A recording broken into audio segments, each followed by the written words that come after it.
माघ मास के 13वें अध्याय में विकुंजल कहने लगा कि तुम्हारे वचनों से मेरा चित्त अति प्रसन्न हुआ है, क्योंकि सज्जनों के वचन सदैव गंगा जल के सदृश पापों का नाश करने वाले होते हैं।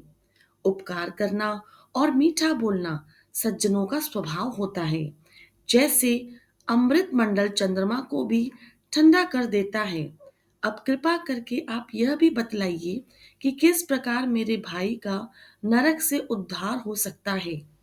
तब दूत कुछ देर ज्ञान दृष्टि से विचार कर मित्रता रूपी रस्से से बंधा हुआ बोला कि हे वैश्य, यदि तुम अपने भाई के लिए स्वर्ग की कामना करते हो तो जल्दी ही अपने 8 जन्म के पुण्य फल को उसके निमित्त अर्पण कर दो। तब विकुंडल ने कहा कि हे दूत, वह पुण्य क्या है और मैंने कौन से जन्म में कैसा किया है, सो यह बतलाओ कि मैं अपना पुण्य अपने भाई को कैसे दे दूं। दूत कहने लगा कि हे वैश्य सुनो, मैं तुम्हारे पुण्य की सब कथा कहता हूँ। पूर्व समय में मधुबन में शाल्की नाम का ऋषि था। वह बड़ा तपस्वी, ब्रह्मा के समान तेज वाला था। नवग्रह की तरह उसकी स्त्री रेवती के 9 पुत्र थे, जिसके नाम ध्रुव, शशि, बुध, तार, ज्योतिमान थे। इन पांचों ने गृहस्थाश्रम धारण किया तथा निर्मोह, जितमाय, ध्यानिष्ठ तथा गुणात्मक ये चारों संन्यास ग्रहण कर वन में रहने लगे। ये शिखा सूत्र से रहित पत्थर और सोने को समान समझते थे। जो कोई अच्छा या बुरा उनको अन्न देता वही खा लेते, और कोई कैसा भी कपड़ा दे देता उसको पहन लेते।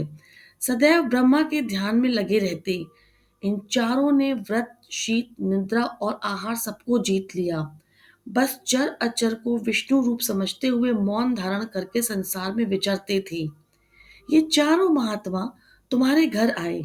जब तुमने मध्यान्ह के समय भूखे प्यासे इनको आंगन में देखा तो तुमने गदगद कंठ से आंखों में आंसू भरकर इनको नमस्कार करके इनका बड़ा आदर सत्कार किया। इनके चरणों को धोकर बड़े प्रेम से तुम इनसे कहने लगे कि आज मेरे अहोभाग्य हैं, आज मेरा जन्म सफल हुआ, मुझ पर भगवान प्रसन्न हुए, मैं सनाथ हुआ, मेरे माता पिता पत्नी पुत्र गौ आदि सभी धन्य हैं, जो आज मैंने हरि के सदृश आपके दर्शन किए हैं।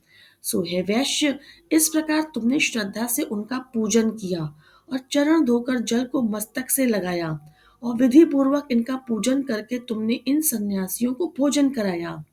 इन सन्यासियों ने भोजन करके रात को तुम्हारे घर में विश्राम किया और ब्रह्म के ध्यान में लीन हो गए।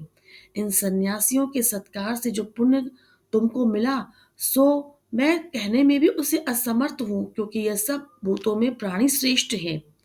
प्राणियों में बुद्धि वाले बुद्धि मानो मनुष्य, मनुष्यों में ब्राह्मण, विद्वानों में पुण्यात्मा और पुण्यात्माओं में ब्रह्मज्ञानी सर्वश्रेष्ठ है। ऐसे ही संगति से बड़े बड़े पाप नष्ट हो जाते हैं। यह पुण्य तुमने अपने पहले 8वें जन्म में किया था। सो यदि तुम अपने भाई को नरक से मुक्त कराना चाहते हो तो उसे यह पुण्य दे दो।